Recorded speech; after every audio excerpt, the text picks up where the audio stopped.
Joining me now is Stewart Rhodes. He's the founder and president of Oath Keepers. He's a former Army paratrooper, as well as a former Washington, D.C. staffer for the Congressman Ron Paul. Also, he is a graduate of Yale Law School.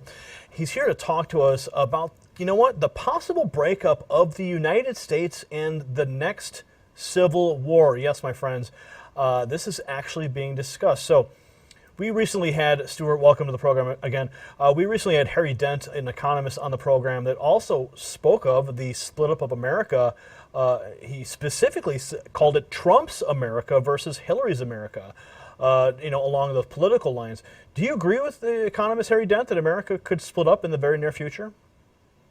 Well, I haven't seen his interview, but yeah, I think that's a possibility.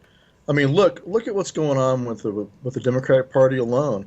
You had an outright Marxist, Bernie Sanders, running for office, and at least half, I would say the majority of Democrats supported him. That's why the establishment had to pull out the superdelegates to stop him. So what's that tell you? They're Marxist. It's a party dominated by Marxists, and then you've got Hillary Clinton, who is, just like Obama, kind of a weird mix between a Marxist ideologue and a corrupt power elite who just loves power, which is what most Marxists turn out to be like in practice anyway, right? So, I think she's a future Stalin for the United States, and I think she's absolutely unacceptable, and I mean that in the strongest terms. So, and of course, the radical left feels exactly the same way about Trump. They consider him unacceptable, and you see leftists talking about how there needs to be a revolution or a military coup. They're completely retarded if they think the military is going to side with them. It'll go the exact opposite. And they're also retarded if they think they can have some kind of violent revolution and that somehow they'll prevail. They'll get stomped. So, but I think that there's a great danger in this country of violence. And I don't just mean, a few crazy new Black Panther guys killing cops. I'm talking about an outright total war between the left and right.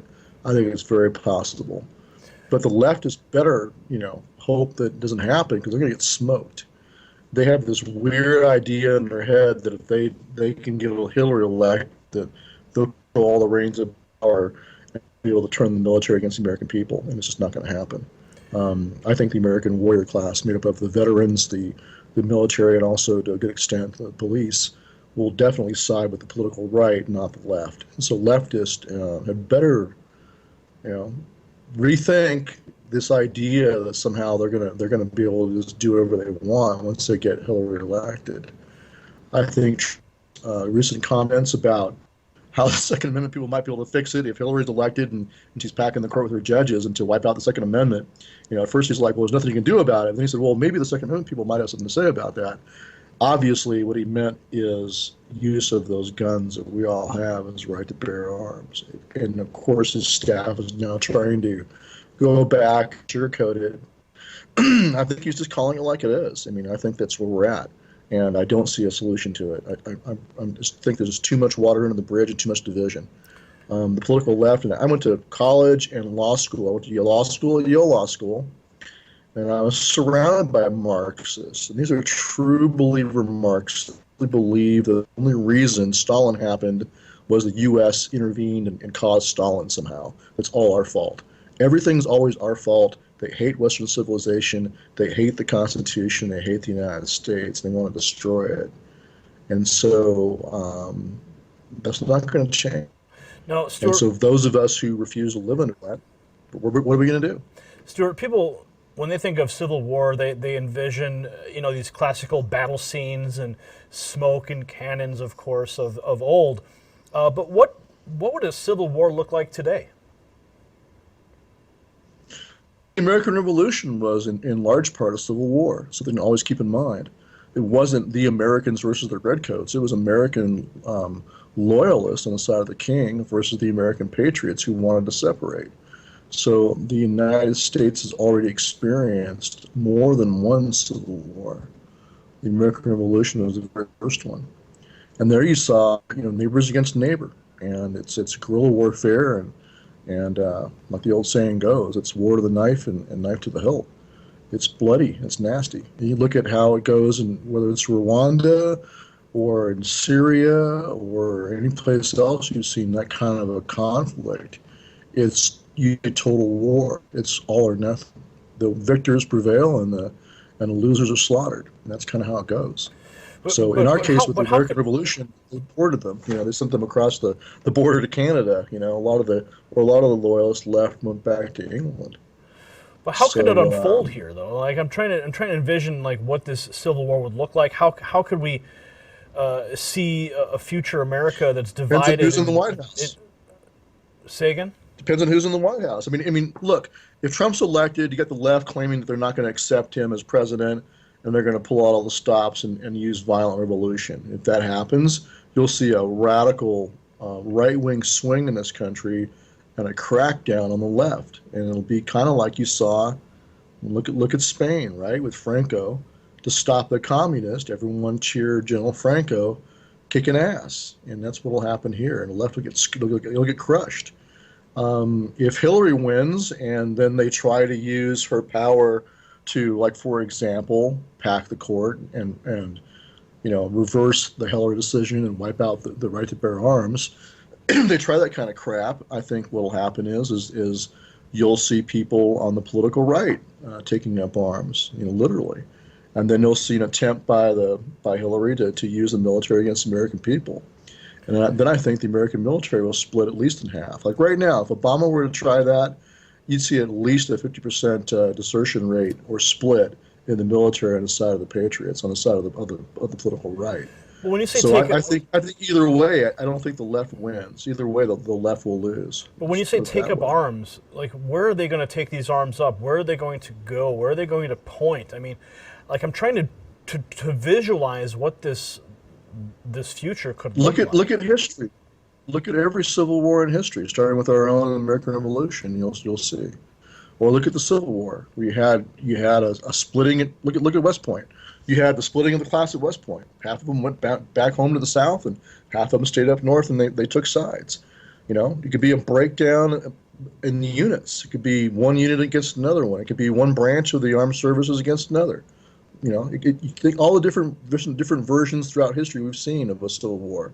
They're bloody and nasty. But I think in this country, I think the American warrior class is overwhelmingly conservative. And so what I think you would see is a crushing of the political left. I mean, absolute crushing. They would lose. Militarily, they would lose. The great danger for us, though, is that you might wind up in a right-wing dictatorship that's cheered on by the people. Look at Pinochet in Chile. To stop the communists, they supported Pinochet, and he cracked down once he wound up with a right-wing dictatorship. So I think the risk, one of the serious risks, is just that in reaction to the communists, people go far to the right and accept basically emergency rule by a right-wing leader in the name of stopping the communists. That's how we got Hitler, right? He was a reaction to Marxism in Germany. And a lot of the industrialists supported him because they thought he was, easier to control than the Marxists. And look what they got. So, it doesn't mean you're going to come out. Just because the right wins doesn't mean it's going to be good for the Constitution. It could be bad. I mean, look at what happened during the Bush administration, a so-called conservative administration. So I think we're in grave danger. So I really encourage people from both the left and the right take a step back and take a good look at the Constitution and try to become sincere, devoted followers of the Constitution. But after seeing the left in action in his last 8 years of Obama, and from what I saw at law school, they're beyond, they have no shame, and I think they're kind of beyond reach.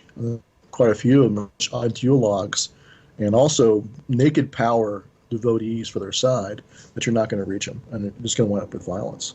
So we'll see, but I can't see it turning out any other way. You look at history, and it's so divided in this country. Both sides hate each other so much. Hatred is every bit as bad as it was just before the eve of the Civil War in 1860. That's the same kind of hatred you're seeing now. Right. Neither side wants to recognize the other side as legitimate or having legitimate arguments whatsoever. The political left, all they want to do is call you racist if you disagree with them. If you oppose open borders, you're somehow racist. And we're just sick and tired of it. The political right is just like, that's it, we're done. We don't give a damn what they say anymore. We don't care, and we don't accept anything that they want to try to say or do to us as legitimate. And both sides feel the same way. All right, that was Oath Keepers. Stewart Rhodes, go ahead, hit the link in the description to get on the Oath Keepers email list and to find out more. As always, I welcome your comments on this topic below. And because you're not going to see this on the mainstream corporate-controlled media, please hit that share button and push this onto your social media, your social accounts, or your email list. For the Next News Network, I'm Gary Franchi.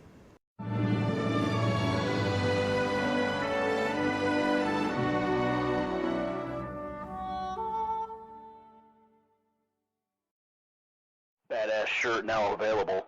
Link in the description.